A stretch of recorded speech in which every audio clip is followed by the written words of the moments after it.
Presenting this colourful world, Pathé Pictorial circles the globe. But we've never been further off the beaten track than this. To get the true feel of any place, your starting point, of course, is the market. A market can tell you anything you need to know about any township and any country. So what do you make of this one?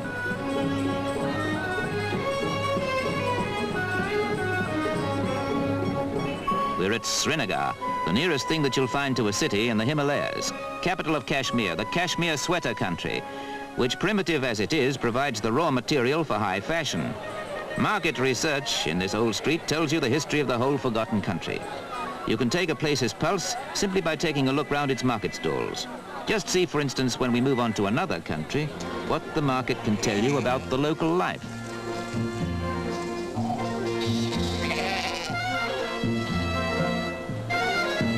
We're in a land of nomads, obviously a Middle Eastern country, where wanderers have their goat herds.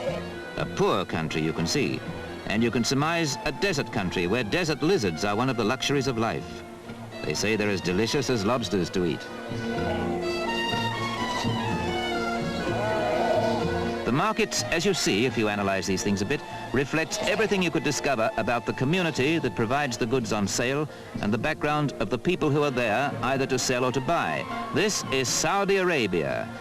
But see what a market is like in a neighboring country.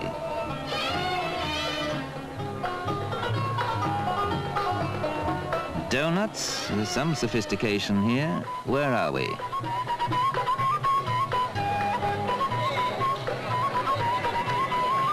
Oh yes, already we're with people who have something in common with us bleached European freaks of the civilized West. It can only be one place, Israel. This is Beersheba, the last outpost where wandering Bedouins ride in from the Negev desert to stock up and modify the harsh terms of their traditional life.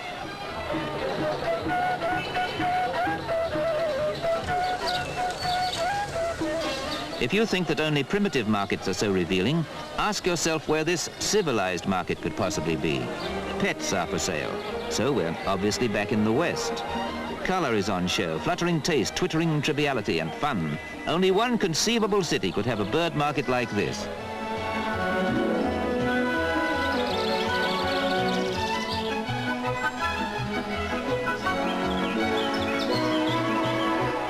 Where would you find a man and a woman fondling a dove? Where in Europe could you see African colors, feathery loveliness, caged beauty for sale? You've guessed, of course. Paris. See how symptomatic a market can be. Everything sentimental and vivid, along with what's commercial and original, in a way that betokens France on show, here in a market that really is unique.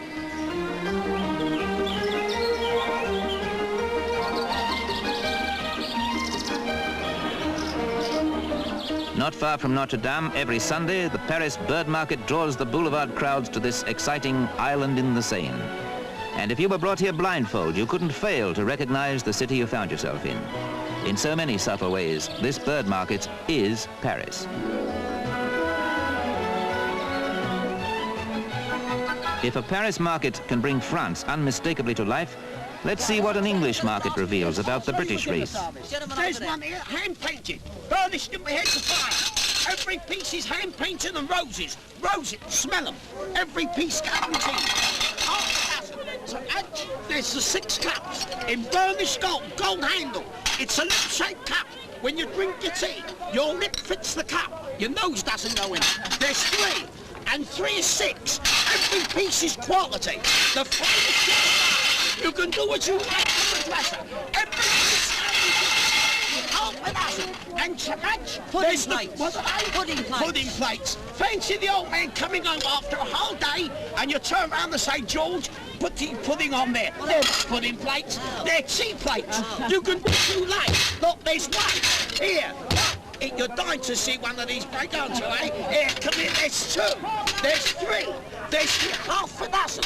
And to match, there is the fish plates for fish, or puissant. Poison? Not poison, that's a French word for fish. Can't take him anywhere. His intelligence is sadly neglected. Look, there's 1, there's 2, there's 3, there's the half a dozen.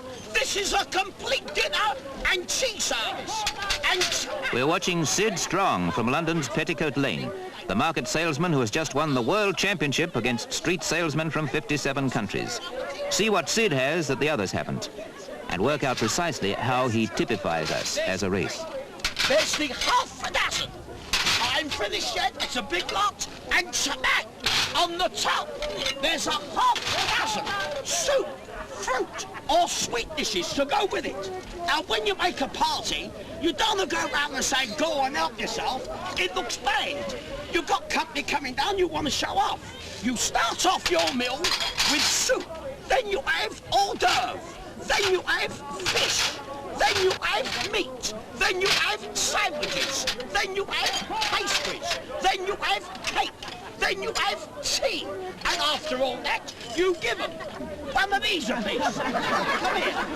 There is a set. I'll back my opinion. You do not buy today under regular way of trade at £12.10. They're cheap at £12. They're cheap at £10. I want one customer. The complete set. £5 the complete lot. Gentlemen, there one. A lady there wants a blue one. You can wrap it up now. Sid Strong, as King of China, has brought Britain another world